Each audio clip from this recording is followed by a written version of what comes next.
Okay, folks, here we go. Here's 5 minutes on how to change your strings. All right, I'm going to do the D string. Look inside the peg box. You will find that little hole where all the strings pass through. You want to poke the string through about ½ an inch if you can, coming out of that little hole. And then the important thing is how to wind it. So, if there's one thing I can teach you about changing the strings, this is it. You're going to go one winding towards the middle of the peg box, and then the next winding, you're going to start working your way out towards the side. Step 1, poke the string through the tiny hole. Okay, now we're going to go once around towards the middle. There. So what just happened was the end of the string is going to get tied on by winding it once towards the middle. As I start winding now, I'm going to get the string to cross back over that little tail. There it goes.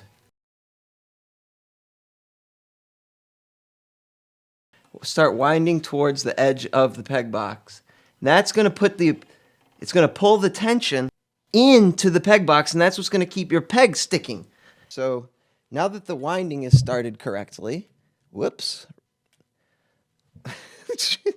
Now, you notice I gave it a couple of wraps, and I still have enough length to go down here and boop, poke the little ball end through.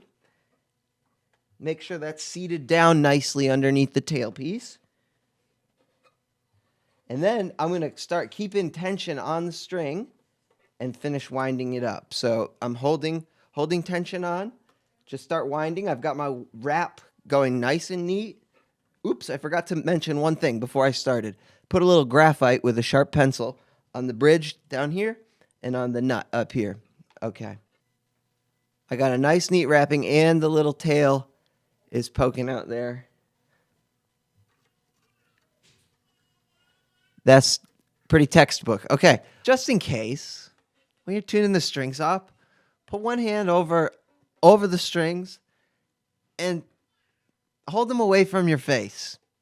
Just saying. A bonus tip, I forgot to tell you, when you're taking your strings off, crack it loose,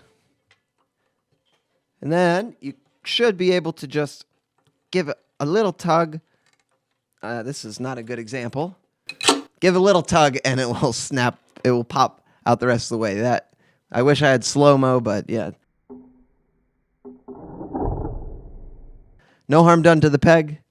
This was a little sticky because I've got some... Ooh, another bonus tip.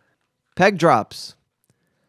If your pegs are slipping or if they are stuck, this stuff works outstanding. The most important thing you can do is wind your strings on correctly. That will give the proper friction to hold them in. But in the event that they're either slipping, that usually happens in the summertime, or they're stuck, that can happen in the wintertime because the peg box will shrink around the ebony. Use it one peg drop, boom, and you're good to go. I don't know what the stuff is made of. I probably don't want to know, but it works really good. I've had this tube for 10 years and counting, so it's going to last a lifetime. Peg drops. That's how you change your violin strings. Don't take them all off at once.